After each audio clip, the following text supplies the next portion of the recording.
چې ترڅو پرې د افغانستان ولس سیاست نه یې کړی، قامي تنظیم نه یې جوړ کړی، دا غوبل به روان وي. یو ورځ به یو انټرنیشنل قوت راځي، دلته به یلغار کوي، بله ورځ به بل انټرنیشنل قوت راځي، درېیمه ورځ به بل انټرنیشنل قوت راځي، او موږ به دلته ورته ناست یو د راروانو قوتو په انتظار به وي چې ته ودرېږه اوس کوم قوت راځي، اوس کوم قوت راځي. دا یو قوت هم بغیر خپل مفادو تا ته نه راځي، دا ستا غم نه دی اخیستی. تا به خپل د ځان غم په خپله خورې. هلته به قامي ګوندونه جوړېږي، هلته به قامي تنظیمونه جوړېږي، افغانان به سیاست کوي. بیا موږ کولی سو چې د خپل ښه و بد فرق وکړو، په خپل شتمنۍ باندې خبر سو، د خپل جغرافیې باندې خبر سو، په خپل تاریخ باندې خبر سو، او خپل د وطن په واکو په اختیار باندې خبر سو. د ټولو تر مخه د اګست د میاشتې خپل هغه قومپال او ملتپاله شهیدانو ته کاغه د 12 اګست د بابړې شهیدان دي، کاغه د 8 اګست د کوټي سیول هسپتال زموږ وکیلان شهیدان دي، کاغه د مانګي ډیم شهیدان دي، که د سپین تنګي شهیدان دي، که شهید ملک عبیدالله کاسۍ دی، که د کراچي شهدا دي، او که د چمن شهدا دي. د دې میاشتې ټولو قومپالو او ملتپالو شهیدانو ته د عقیدت، د مینې، د احترام سره ګلونه وړاندې کومه، او دا دعا کوو چې خدای پاک دې موږ ته دومره وس راکړي، خدای پاک دې موږ ته دومره توان راکړي چې د دوی هغه نیمګړي ارمانونه چې دوی ګور ته وړي دي موږ هغه سر ته ورسوو، پوره یې کړو، او د دې ریاست څخه خپل د شهیدانو حساب وغواړو. عزیزانو، دا خپل د قامي شهیدانو ورځ لمانځل د دې تر ټولو یو غټ مقصد دا وي چې دا شهیدان د کم قوت د خوا په شهادت رسېدلی وي،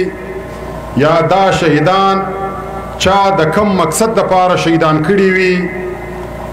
نو هغه قوم د هغه قوم وګړي خپل د شهیدانو ورځ په دې وجه هم لمانځي چې یو هغه قوتو ته دا پیغام ورکوي چې که دلته 100 کاله تیر سي، که 200 کاله تیر سي، زموږ خپل شهیدان په یاد دي، دا موږ هیڅکله نسو هېرولی. دا ریاست او دا قوتو ته دا پیغام دی چې موږ د دې شهداو وارثین یو، موږ دا دعوه کوو چې دا زموږ شهیدان دي او دا تا په شهادت رسولی دي. خو دا مبارزه به بیا جاري ساتو پر مخ باندې، نو بیا هغه قومونه د هغه شهداو لاره پر مخ باندې وړي، تر هغه ځایه پرې رسوي چې بیا یو ورځ راځي چې دوی به پر دې باندې توانیږي چې خپل د شهداو د یوې قطرې د وینو حساب به کوي او خپلواکي به راوړي. نو دا موږ چې خپل د شهداو ورځې لمانځو نه هېروو، دا دي خلک په دې نظر نه ګوري چې تاسو ته خالي د ورځو لمانځل در پاته دي. نه، موږ چې دا خپل شهیدانو کومه لار را پرېښې ده، کوم د دوی نظریه او افکار موږ ته را پاته سوي دي، یو خو به دا لاره ودانه ساتو، پر دې لارې به مخ ته ځو، او بل به د دوی یاد همیشه تازه کوو، او بل دا موږ د دوی وارثین یو، موږ دا دعوه کوو چې دا زموږ شهدا دي او موږ به د دوی حساب غواړو. عزیزانو، دلته د دې ریاست 15 کاله پر کېږي چې دا په وجود کې راغلی دی. د دې ریاست په وجود کې راتګ د یو منصوبې سره و، د یو میشن سره و، یو میشن دوی ته ورسپارل سوی و چې تاسو به دا میشن پر مخ باندې وړئ. دلته چې نن پر سټیج باندې څومره مقررینو مجلس وکړي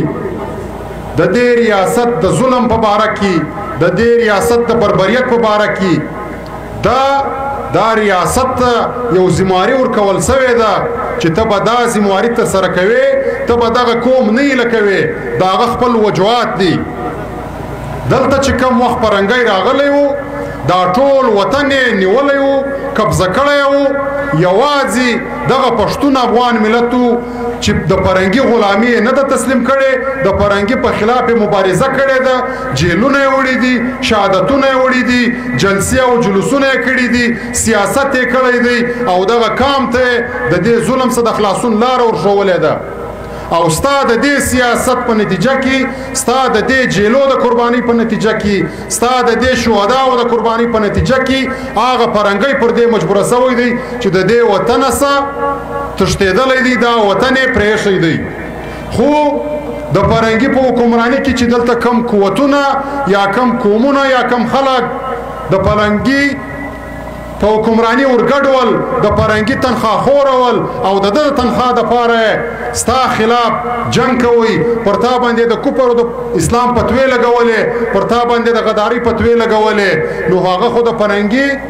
وفادار خلک ول ځکه چې فرنګي تلی نو د خپل ټول نظام هغه خلکو ته وراواله کوي چې موږ پنجابي سامراج ورته وایو او دغه پنجابیان ول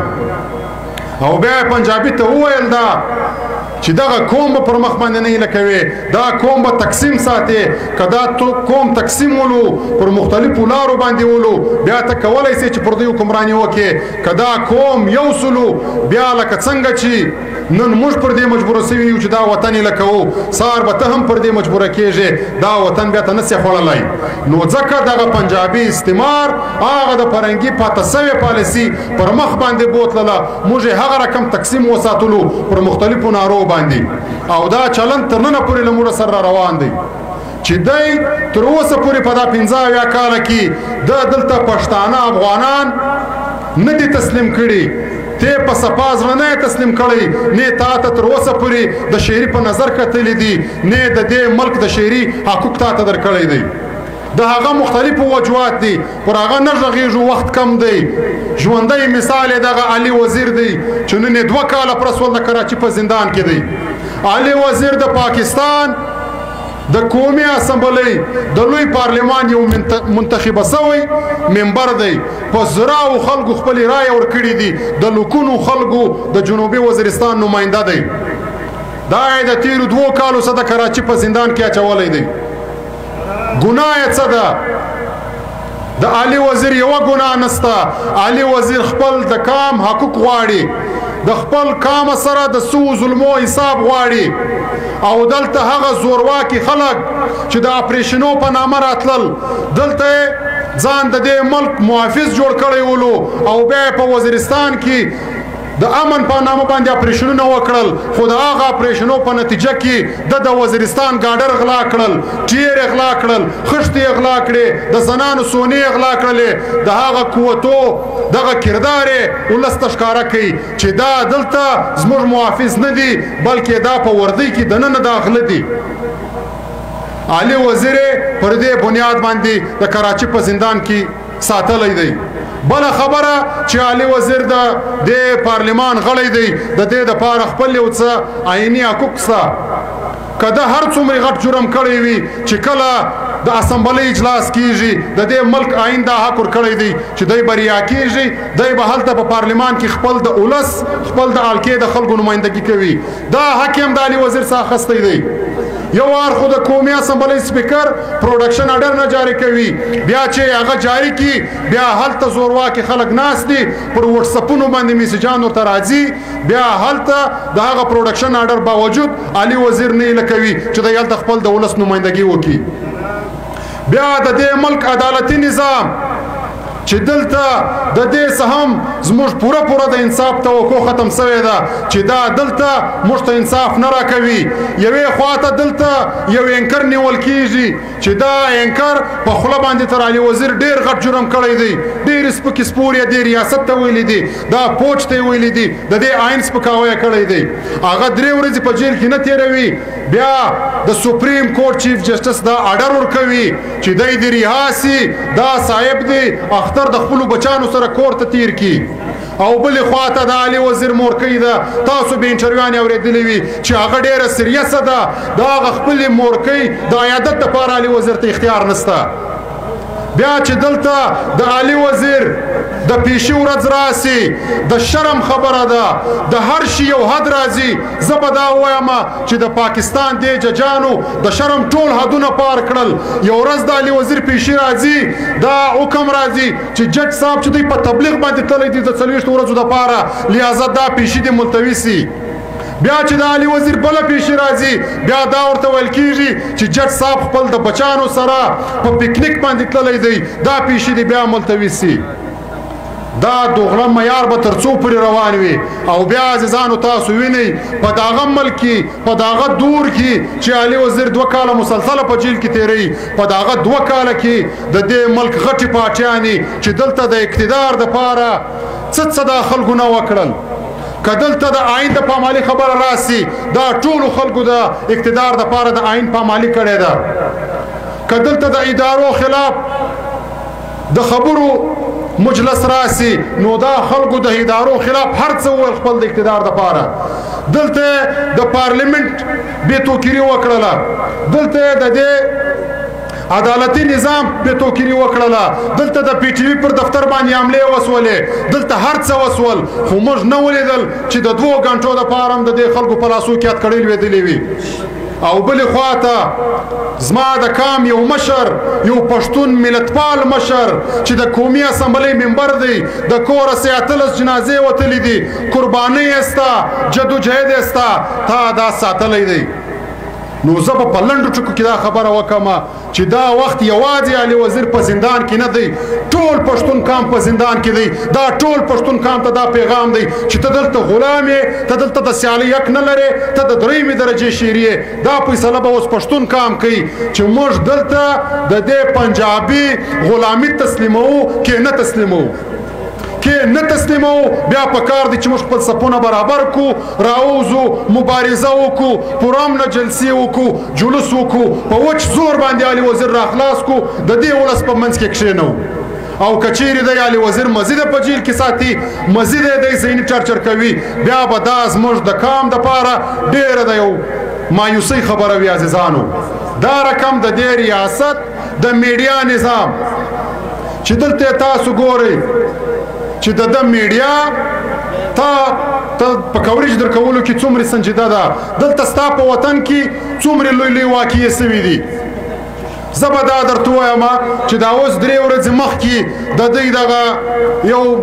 کس یې نیولی و شیبازګل دی که څوک دی د دوی نومونه خو زموږ نه زده کېږي دا یې نیولی دی ټوله مین سټریم میډیا پر لګیا ده لکه اسمان چې مځکې ته رالوېدلی وي چې په یوه ورځ باندې صرف دغه یوه کس ته څومره کوریج میلاو سوی دی زه دا دعوه کوم چې 15 کاله د دې ریاست کېږي په دا 15 کاله کې به حیثیت پښتون افغان قام په دا 15 کاله کې تا ته دومره کوریج نه دی درکول سوی لکه په یوه ورځ چې دغه تماشه یې جوړه کړې وه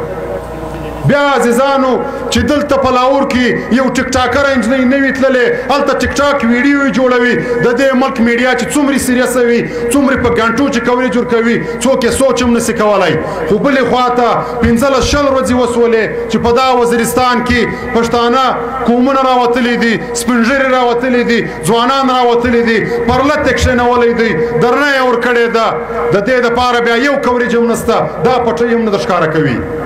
نو دا نظام به تر څو پورې روان وي دا پښتانه به دا نظام تر کومه پورې تسلیموي پښتنو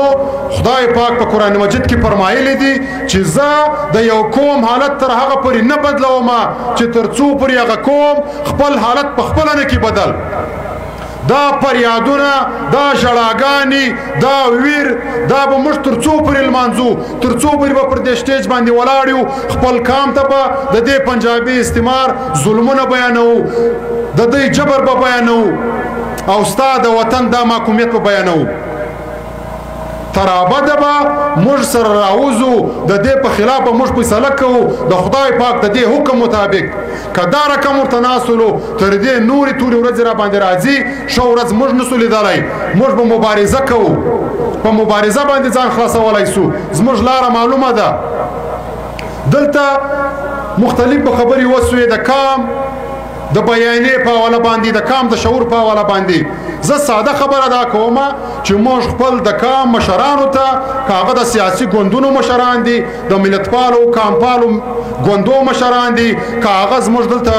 ادیبان مشران دي که هغه زموږ استادان مشران دي د دې ټولو پر موږ احسان سته دوی موږ ته لار راښولې ده دوی موږ ته د عدم تشدد فلسفه راکړې ده دوی موږ ته د دې کام شتمنۍ راښولې دي دا تاریخ یې راښولی دی خو په دې کې د غورځنګ خبره وسوله د غورځنګ په حواله باندې زه دومره وایم هغه تاریخدانان لیکي چې کله یو قوم خپل دشمن وپیژني نو کوا د نیمه جنگ وګټي تا نیم بری ترلاسه کوي نو د غورځنګ په حواله دا خبره کوم چې دا ملک جوړ شوی دی د 15 کالو څخه چې دلته څومره واقع کیږي څومره قتل غارت شوی دی د دې هر واقع اف آی آر به د نامعلوم افراد په خلاف باندې کاټي دی چې نامعلوم افراد او نامعلوم افراد کله پاکستان د تاړو ریکارډ راوځي په لکونو اف آی آرونه د نامعلوم افراد په خلاف شوی دی غورځنګ دا کمال کړی دی په 4 کال کې چې ستا دشمن در په ګوته کړی دی اوس به د نامعلوم افراد خلاف اف آی آر نه کیږي دا جی ایچ کې و دی دا پنجابي سامراج دی دا د لاهور جنرالان دی دا غورځنګ دا راوړي دي واقعي نا وخت دی دلته په ملګری چایم کوي د افغانستان په حواله باندې ډېر مختلفو مجلسونه دي مختلفو نظریات دي زه یو ساده عاجزانه تجویز مې دا دی دا خبره کوم چې د افغانستان اولس چې دا 3.5 کروڑه اولس دی که 4 کروڑه اولس دی دا به راولاړېږي دا به قومي تنظیم جوړوي دا به سیاست کوي دا به د قام پر شتمنۍ باندې غږیږي بیا افغانستان موږ ګټلی سو ساتلی سو چې تر څو پورې د افغانستان اولس سیاست نه کړی قومي تنظیم نه جوړ کړی دا غوبل به روان وي یو ورځ به یو انټرنیشنل قوت راځي دلته به غار کوي بل ورځ به بل انټرنیشنل قوت راځي درېمه ورځ به بل انټرنیشنل قوت راځي او موږ به دلته ورته ناست یو د روانو قوتو په انتظار به چې ته ودرېږه اوس کم قوت راځي اوس کم قوت راځي دا یو قوت هم بغیر خپل مفادو تا ته نه راځي دا ستا غم نه دی اخیستی تا به خپل د ځان غم په خپله خورې هلته به قومي ګوندونه جوړېږي هلته به قومي تنظیمونه جوړېږي افغانان به سیاست کوي بیا موږ کولی سو چې د خپل ښه او بد فرق وکړو په خپل شتمنۍ باندې خبر سو د خپل جغرافیې باندې خبر سو په خپل تاریخ باندې خبر سو او خپل د وطن په واکو په اختیار باندې خبر سو په خپل اساسي قانون په قدر باندې خبر سو د خپل ملي بیرغ په قدر باندې خبر سو چې تر څو پورې موږ سیاست نه وکړو قومي ګوند نه کو بس هر زور واقع بر روان وي د توپک په زور به باچي نسی ټول افغانان به بیا هلته د یرغمال کړي وي نو موږ به سیاست کوو افغانان ورونو ته به دا وایو چې قومي تنظیم به جوړوي قومي سیاست به کوي او بله خبره عزیزانو د نن د دې پروګرام په حواله باندې کوو چې دا نن کومه ورځ دلته د غورځنګ تر سیوري لاندې جوړه سوې ده د دې میاشتې د ټولو معلومو او نامعلومو شهیدانو په حواله په دې کې صرف د یو ګوند شهیدان نسته صرف د یو قام شهیدان نسته صرف د یو نظریې شهیدان نسته په دې کې د ټول قام شهیدان سته که هغه د هر ګوند خبره موږ وکړو که د هرې نظریې خبره وکړو که د هر ډپارټمنټ خبره وکړو موږ د دې میاشتې د ټولو شهیدانو دغه ورځ جوړه کړې ده او زموږ د قام پر ټول قام باندې دغه شهیدان فرض لري دا حق پر لري دا زموږ د قام فرض جوړیږي چې خپل شهیدان به نه هېروو دلته موږ په یو څو خبرو باندې خطا وتلي یو هغه همیشه دا چې موږ په دې تمه باندې ناست یو چې یاره دغه کس شهید کړي دا خو د پلانکي ګوند سره تعلق لري په موږ کار نه لري بیا چې بله ورځ بل راکه شهیدېږي چې یاره دا خو د پلانکي ډپارټمنټ سره تعلق لري دا د پلانکي زوی سره تعلق لري دا د پلانکي ییل سره تعلق لري دا د پلانکي قوم سره تعلق لري دا یوه خبره کو عزیزانو دا ریاست چې د 15 کاله څخه تا وژني به حیثیت پښتون افغان دې وژني تکې ځان خلاصوي ستا هم بله لار نسته به حیثیت پښتون افغان ځان خلاصولی سي په دې رقم موږ ځان نسو خلاصولی نو نن دلته موږ دا پروګرام په دغه میونسپل کارپوریشن حال کې کوي موږ دلته خلکو ته دغه حال ورښولی ولو دلته د دې لورلایي د ډي سي صاحب د خوا اډر رالی چې دا حال موږ نه درکوو ما ته ټلیفونونه سوي دي نو صرف دومره ورته وایو چې دلته به زموږ د غورځنګ یو بیانیه دا زموږ باقاعده د آیینو د منشور حصه ده چې موږ د ریاست څخه یو غوښتنه دا هم کوو چې دلته به واک او اختیار سیول انتظامیه ته سپارل کیږي دلته زموږ خپل سیول انتظامیه سته دا به د واک او اختیار وي دلته به د ښار اختیار د ډي سي سره وي دلته به زموږ لیویز فورس وي دلته به د طاقت سرچشمه چې د پارلمان وي موږ د دې دپاره مبارزه کوو ته چې کوم نوم دومرې بې قدره سوی وي چې ته د یو صوبېدار در اډر لاندې کار کوي موږ دا مبارزه ستا د سیالۍ دپاره هم کوو چې ته ډي سي د دې ښار اختیار ستا سره دی بیا د یو صوبېدار په کینه باندې ته پر ما باندې حال بندوې په دې باندې د دوی خپله سوچ وکړي په آخر کې عزیزانو د ټولو راغلو میلمنو د عوامي نیشنل پارټي د نیشنل ډیموکراټیک موومنټ او دلته د لورلای د اولس او دلته چې زموږ د غورځنګ کم ملګري راغلي دي د ټولو شکریا ادا کوو چې تاسو رالاست دغه پروګرام مې ولمانځئ خپل شهیدان مو ولمانځل او خپل شهیدانو ته مو د عقیدت ګلونه وړاندې کړل دغه اتفاق او اتحاد به دغسې په عملي توګه پر مخ باندې وړو او دغه یوه غټه منصوبه په جنوبي پښتونخوا کې روانه سوې ده چې دلته د ډي ایچ ای په نوم باندې اوس خلک را روان سوي دي چې ټول پښتونخوا وطن د قبضه کولو منصوبه یې جوړه کړې ده په دې بل کې باقاعده دا اختیارات ځان ته حاصله کړي دي چې چیرې د دوی زړه وغواړي هلته به د خپل خاردار تار راګرځوي بیا چې په هغه کې که زما مځکه راځي که د منظور کاکړ مځکه راځي که د اسپندیار مځکه راځي ستا مځکه به وي ته به پر خرڅوې یا نه پر خرڅوې دی به راځي ستاسو به په زور مځکه هم نیسي بیا به ریټ هم دی صاحب درکوي ستا ریټ هم نه چلیږي دا رقم زیارت زموږ یو ډېر تاریخي وطن دی د جنوبي پښتونخوا هغه د سیر او د تفریح په حواله باندې دا یې باقاعده د ډي ایچ ای په نقشې کې شامله کړی دی هنه وړک دی دا رقم زرغون غر دی نو د دې خلاف چې دی موږ کم سے کم خاموشه نسو پاته کېدلی دا پر موږ باندې فرض ده موږ د دې کام سره واده کړی ده چې موږ به د دې کام د حقوق دپاره پر هر پلیټفارم باندې جنګیږو د دوی دپاره به مبارزه کوو نو د دې خلاف موږ خاموشه نه کښېنو د دې خلاف پښتون ژغورنې غورځنګ جنوبي پښتونخوا دا فیصله کړې ده چې پر روان 2 سپتمبره د جمعې په ورځ به د زیارت په ښار کې زموږ یو لویه تاریخي او مزاحمتي جلسه وي مزاحمتي جلسه به وي دا د ډي ایچ ای د خلاف او دلته چې پارنای کې کمی قبضې روانې دي دا رقم به بیا پر روان وختو کې نور مزید اعلان کوو هرنایي ته به ځو په چمن کې حالات تنګ دي په دې ټولو کې به له موږ سره ملګري یاست همت به کوئ دا وطن پر موږ تاسو ټولو باندې فرض دی ډېره مننه موږ ته مقدر راکړئ زموږ پروګرام ته